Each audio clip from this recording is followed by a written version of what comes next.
I am a 25 years old male on a lakeside property that was legally and officially given to me by my parents. I have been living here for 6 years and have some great neighbors along with some not so great ones. Of all my neighbors, I have only ever had problems with one who lives right next door named Mariette. She first moved in early this summer as she had the former house on her property demolished and rebuilt. My problems started with her over the use of my wood stove and fireplaces. With the temperatures getting colder, I have started to use them daily. My house is not equipped with any form of heating outside of the wood stove and a fireplace. This means that from fall until spring I will constantly have them going to keep my place warm. My family never outfitted the home with anything better because it was for weekend trips and we would winterize and leave it when things got cold. My parents thought of adding oil heating when I moved in, however I opposed it because it was a waste of money and didn't mind splitting logs. 5 days ago, after having received my shipment of logs for the fall, I was approached by my neighbor Mariette. She came around asking for my parents, to which I said that they don't live here and that I am the homeowner. She didn't believe me and said that I was too young to be a homeowner before leaving. Later that day I heard a knock at my door and thought it was my girlfriend, so I gave my usual greeting of, "Hey, sweet cheeks," while opening the door. Unfortunately, it was not her and was Mariette again, so I apologized quickly and asked what she wanted. Once again she wanted to speak with my parents, to which in a more stern tone said that I was the homeowner. This time she finally got it and said that I am violating HOA policy by using wood-burning fireplaces indoors and outdoors. In response, I said that as new as the house looks, I am not a member of the group and that the town permits fireplaces and burning yard waste. She then went on to ask why I even needed them, because they do nothing but harm the environment. I went on to explain that while the house exterior looks new, the house actually has been around since 1930 and still uses a wood stove and fireplace heating. She didn't believe me yet again and said she would be back with an inspector. Yesterday, once again, she came with another person who introduced themselves as an HOA inspector. They tried to talk about my fireplaces, but I shut them down immediately and said that I am not a member of their group. The guy then tried to lie by saying that the HOA is in control of all the properties in the area. I immediately called him out on the lie and said that he is either lazy or a moron for not knowing that I am not with them. We went back and forth one more time before I told them I will not listen to them and to stuff it and leave. I am a 27 years old male. My fiancé, she's 25, has an obvious permanent burn scar from an accident that caused her mother, her only parent, to pass away from injury. My fiancé had a long recovery. It's been 7 years. The scar is on her collarbone. It goes down her chest but isn't showing, unless she's wearing scoop / square tops. She often wears hoodies / jackets to cover up. She puts this cream, I don't know what ladies call it, but it's supposed to tone skin color or something. I'm not sure, but my fiancé calls it foundation that is 1 degree brighter than her skin color. I absolutely adore her. She's pretty, smart, ambitious, and the list goes on. What happened was unfortunate, and I'm glad she's at peace with herself and more confident. My family love her. How can they not? She's a member of the family. My mom makes sure she takes part in every family function and things like shopping and decorating other things. However, my sister made comments about my fiancé's scar several times. I've called her out on her behavior several times to get her to stop because she was hurting me before my fiancé with her backhanded and insensitive comments. I told my fiancé she had every right to cut my sister out and not deal with her bullshit, but she has been forgiving and respectful of my entire family. Our wedding is in February. My fiancé went shopping for the wedding dress. This is where the issue started. My fiancé showed the wedding dress to my sister. I didn't see it, but I was told it was a spaghetti strap dress. My fiancé likes this stuff. Anyways, my sister saw it and went nuts. She started criticizing her choice and said that she should have gotten a high neck or a jewel wedding dress to cover up the scar. She argued with my fiancé about it. I went to my family's house and I confronted her. I yelled at her after she told me my fiancé needed to return the dress and get a proper one so that guests won't focus on her burn scar and use it as the topic of conversation and gossip. I told her that she's not invited to our wedding. She isn't welcome to my wedding with this entitled attitude of hers and her insensitivity and disrespect. We argued for half an hour, then I left. In exactly an hour, My mom and dad called and berated me, saying my sister was crying after I uninvited her and that I had no right to invite her. She's my sister and was just trying to help out and give an advice and avoid any unnecessary drama at the wedding. My mom said my fiancé can keep the dress but suggested to wear a bridal shawl as a neutral solution. I stopped responding to my mom's calls and texts after that. Family members were upset my sister was uninvited and wanted me to invite her again, because this will make family look bad in front of outsiders and guests. One of my best friends, Carla, is getting married soon. It's only meant to be a small backyard type of wedding, but they've been planning it for a few months now, and originally, it was supposed to be on my property. They wanted it because it's private, has lots of open space for the reception, a nice view, and the house could be used for them to get ready and stuff. Of course I said yes. She and her fiancé, Rick, were very happy. Thing is, Carla and I do have a history. We went out on and off in college but decided to stay friends. Then I met my wife, we got married, Carla met Rick, and now here they are. Now my wife knows I went out with Carla back in college and she didn't care. Carla still went to our wedding and everything. I never knew if Rick was told or not. It's not my relationship, therefore not my business to say anything, so I never did. Rick found out recently and not in the best way.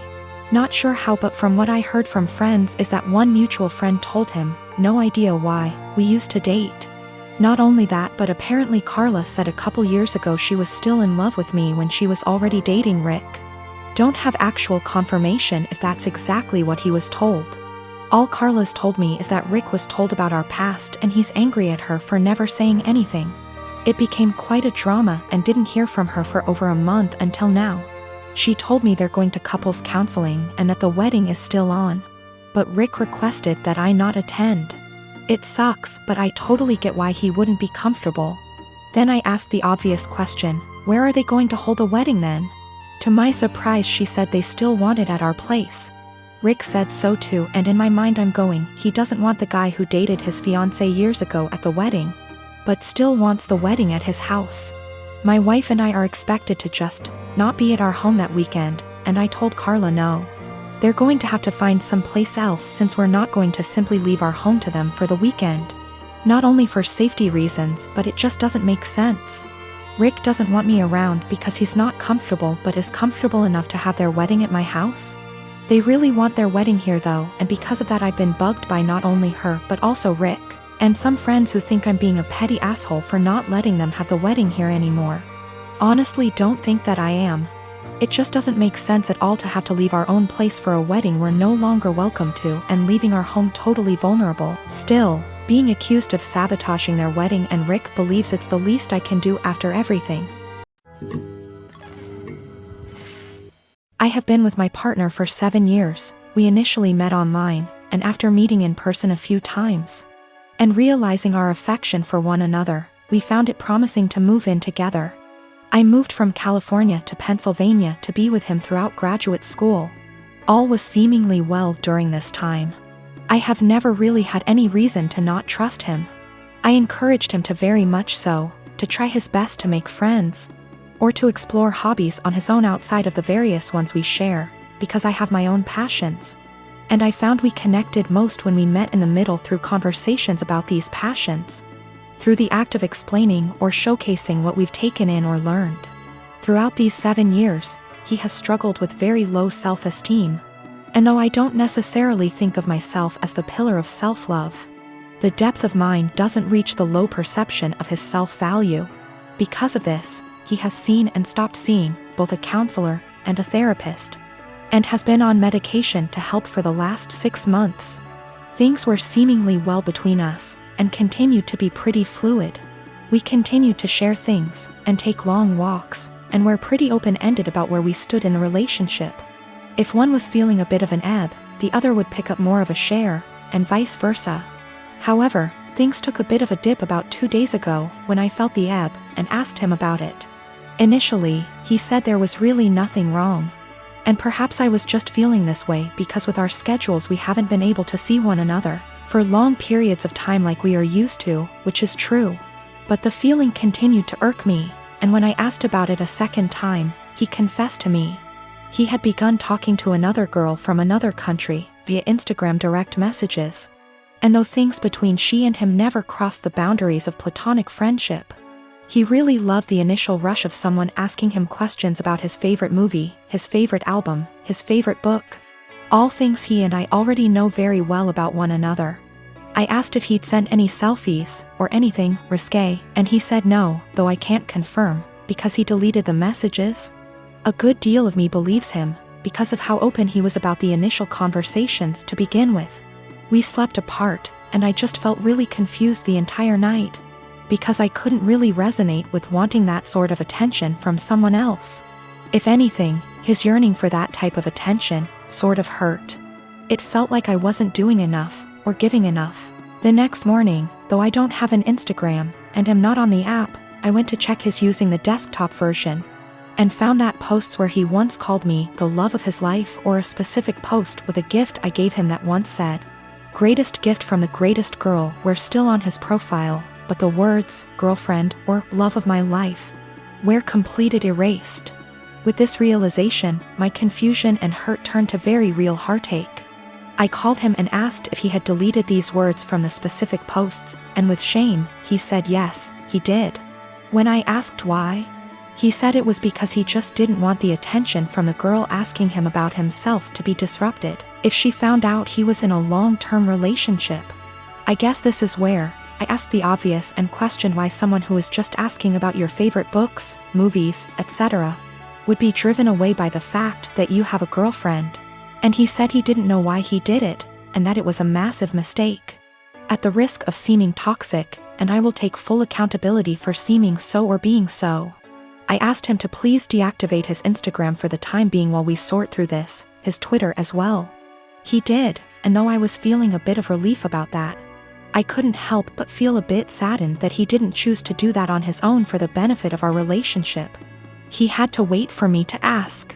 Which again, just made me feel like such a toxic and controlling partner. Two things I always strive to be so far from. When he got home from work, we discussed everything at massive length, and he continued to swear up and down that these conversations pertained strictly to music, movies, and books, and he didn't have interest in her. Just interest in the initial rush of the attention he was receiving. We read a few articles, and he broke things down to me as his self-esteem has never been lower. Despite his career as a doctor being at a high, and his finances in order, he felt things with his music weren't taking off. And with that came a feeling that he wasn't special, and it was nice for someone to make him feel that way. I felt shame and asked him if I wasn't doing enough or giving enough to him to make him feel that way. He said, I defiantly was. But my love, and attention and affection, became a pillar he could rely on, and got used to, so with new attention came a rush. And he liked that. I asked him if he wanted to be single, and find that rush in dating new people. And he kept insisting that that's so far from what he wants. He wants to remain a couple, and do all he can to work on these things together. Though I can't help but correlate that feeling he enjoys with the feeling of a first date. Which hurts, of course. I told him I didn't really see how we could move past this because there was nothing much for me to make an attempt to work on moving forward. This seems to be a self-stemming problem that I emphasize with, but just don't want to be on the receiving end of the counter effects. So though it is incredibly uneasy to begin to think of how difficult it'll be to begin again, it is just as difficult to think about how difficult it would be to stay and try to rebuild back up an issue that I feel like just a bystander. When it comes to this has all been very painful, and if this comes to an end, I just want it to be as civil and as possible. He deserves to love himself, but not at the expense of the love we have between us. I deserve love that is stable and comforting, and not laced with newfound paranoia. Despite this all, my heart is still very much in this, of course, and he has been very vocal about how it was just one mistake. Nothing happened, we can work through this, etc. And I secretly keep hoping he will make a step, any step really, to showcase these words and implement action. Seek a new therapist. Find the two of us a relationship counselor, buy a book on self-help or on how couple conquer affairs, anything at all. Without me having to be the one to ask him. I just want him to have that yearning that he continues to say he has, but instead of saying it, I was him to show me. That makes me irrational or just plain dumb. I believe to be in a state where I can handle either answer, or something completely different just the same. Do all think I'm blowing something completely out of proportion? Given how this was an exchange of conversation between him and another girl for just a few days. And his erasure of me on his profile was only for about 2 days? This has been a first in this relationship, this has been a first in my life truthfully. I just felt completely vulnerable and isolated.